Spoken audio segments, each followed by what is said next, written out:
Hello. Today I'm going to be reviewing the 2022 film Lightyear, directed by Angus MacLane.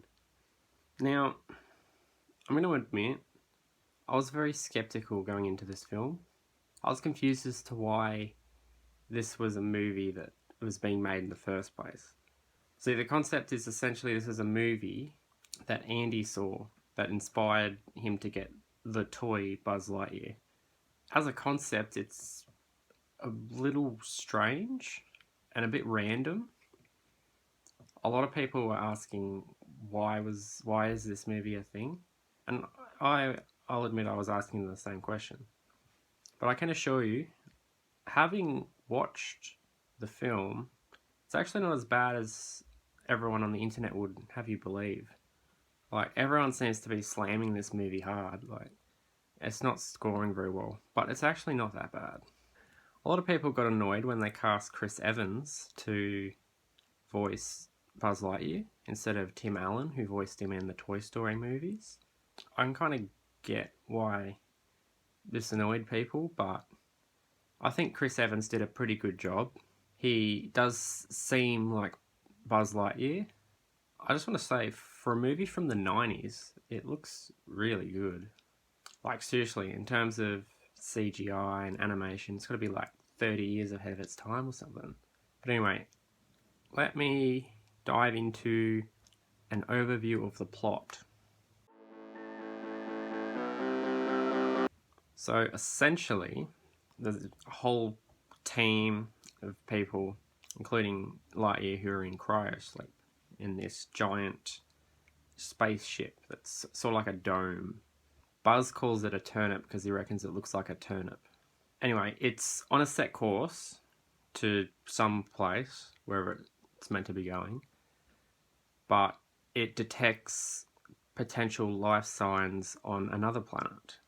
So it wakes up Lightyear, who decides to go investigate. So they go land on this planet. He and his best friend, Hawthorne, go down to investigate alongside this rookie. And Buzz wants nothing to do with this rookie because he reckons they just slow him down and he doesn't have time for him and all that. They end up getting attacked by vines and insects and nasty things, so they decide to leave. Anyway, they barely manage to get onto the turnip, and Buzz is trying to fly off, but because of one of the vines, they get sort of driven off course. And they're going like sideways towards this like mountain, and the rookie's there asking Buzz like, "Oh, do you need help? Do you need help? I can help you." And Buzz is like, "I can do this on my own. I can do it." And he's like trying to make the turnip like fly off into space and like avoid the mountain. It just looks like he's made it past when he barely like scratches one part of the ship and it ends up crashing on the planet. Now, this is the thing that sort of sets up the whole story. Everyone's crashed on this planet with no way out at the moment because the hyperdrive thing gets damaged and they need to make this like special compound or something that can fly them through hyperspace. Buzz ends up volunteering to test out the new hyperspace compounds that they start to make because they don't know the exact compound. They've got to like test different things to try and get it to work. Everyone's stranded here because of Buzz, and that mistake haunts him. He feels like a failure, and all he wants to do is fix his mistake, continue the mission, finish the mission, and take his mistake back. That's all that Buzz wants to do. That's his goal. So he goes on this big flight, a little test flight. It's meant to take 4 minutes, or just over 4 minutes. So he goes for a quick trip, like just around the sun and then back to their planet that they're on. And he doesn't quite reach hyperspeed. He gets close, but doesn't quite reach it. When he makes it back onto the planet, however, he's shocked to discover that whilst for him, he was only up there for about just over 4 minutes, it's been a bit over 4 years since he left the planet because of time dilation. Now, he doesn't let this stop him, and he continues to try and test the hyperspeed fluid or whatever it is. So he goes on more test flights after test flights, again and again and again. Every time he comes back, his friend Hawthorne's like gets older and older, and you know, she reaches different milestones in her life.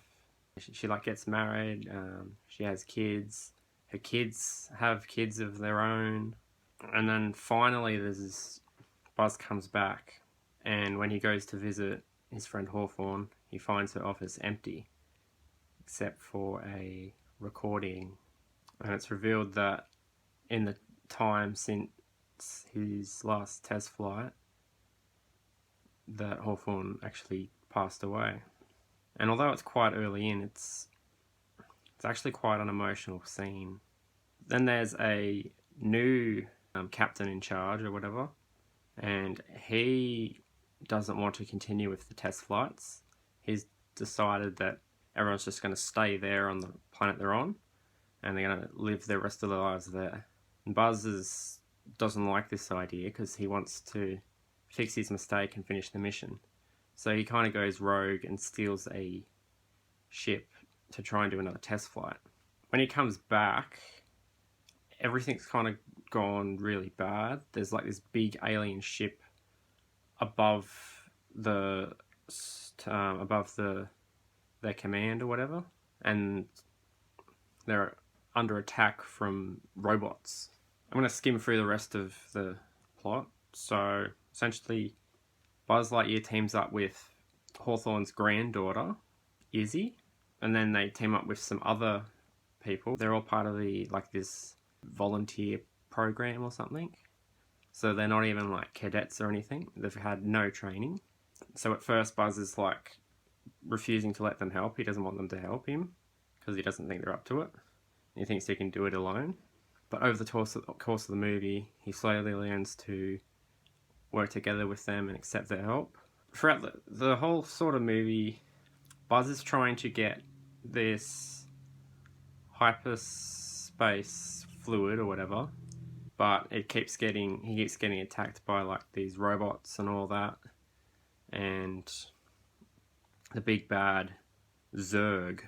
Anyway, after lots of different hijinks, eventually Buzz actually gets captured by Zurg and brought to the big Zurg ship, where it's revealed that Zurg is actually Buzz Lightyear from the future. I'm given to understand this is another decision that a lot of people didn't like about this film. Personally, I think it works quite well, but I'll get into that a bit later. At first, Buzz and Zurg are looking like they're going to work together maybe, because Zurg is Buzz from the future. So, and his goal is to fix his mistake that he made all those years ago and finally finish the mission. So yeah, at first it's looking like they're going to work together and go back in time so they can reverse their mistake.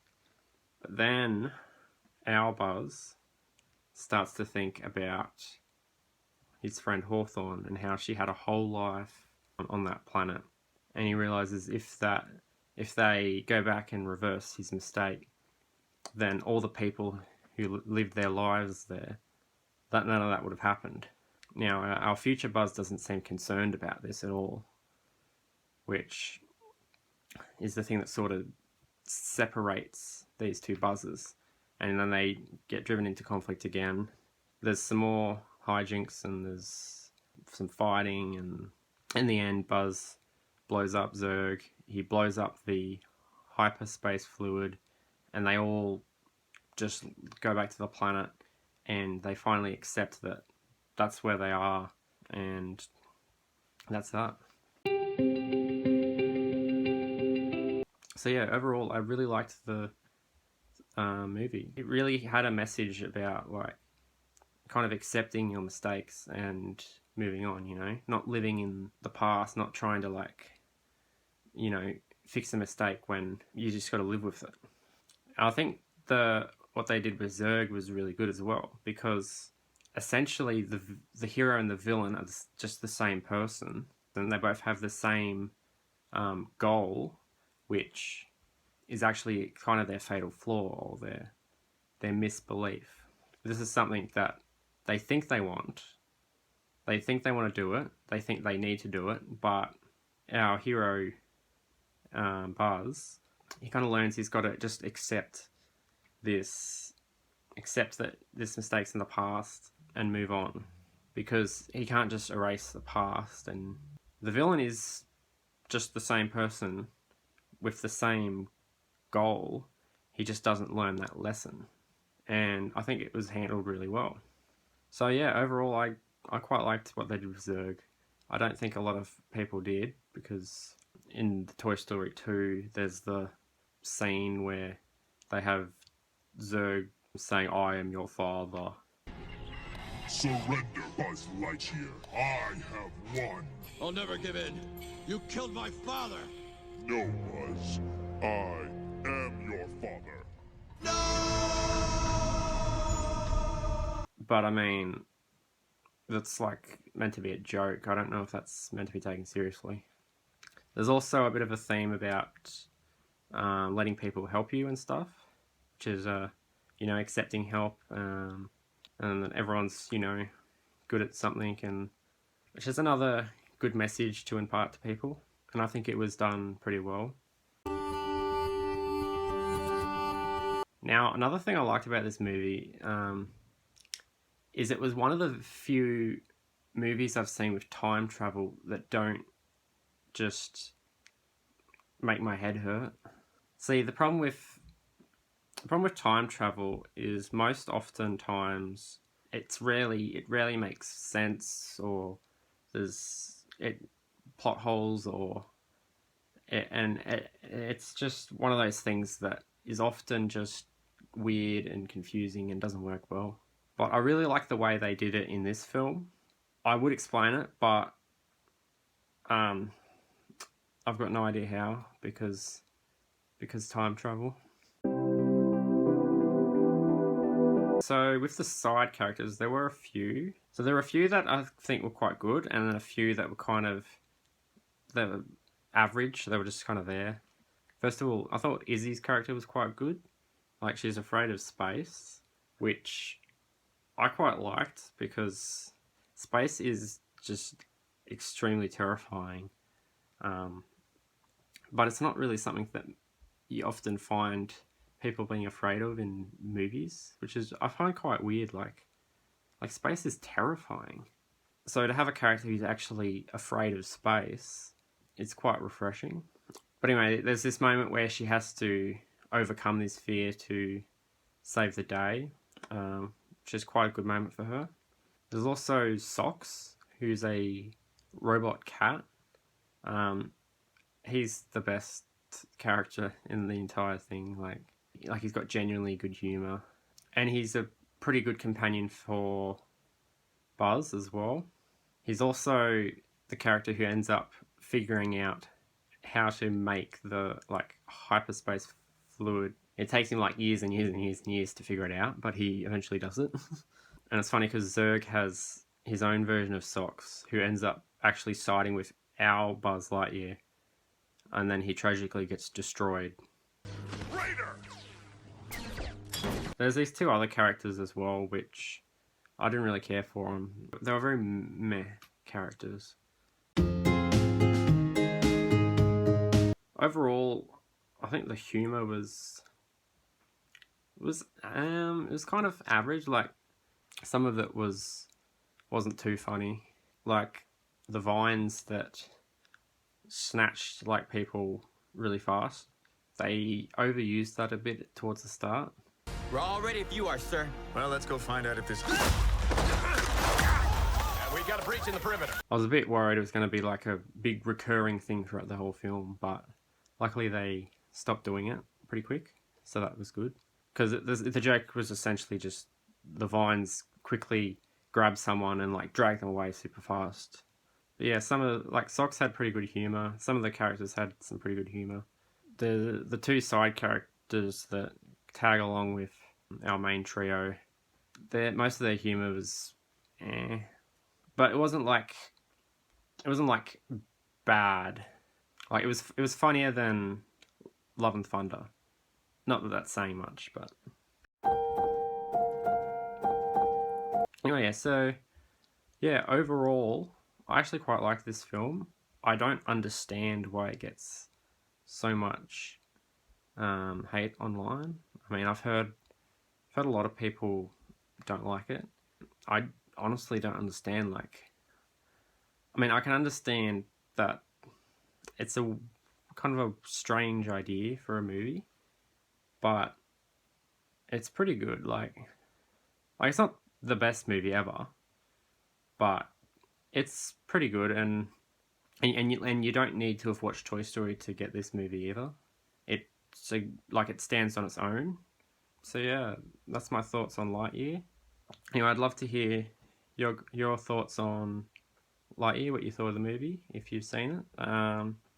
So yeah, let me know in the comments what you think of the movie, and I'll see you guys in the next one. Goodbye.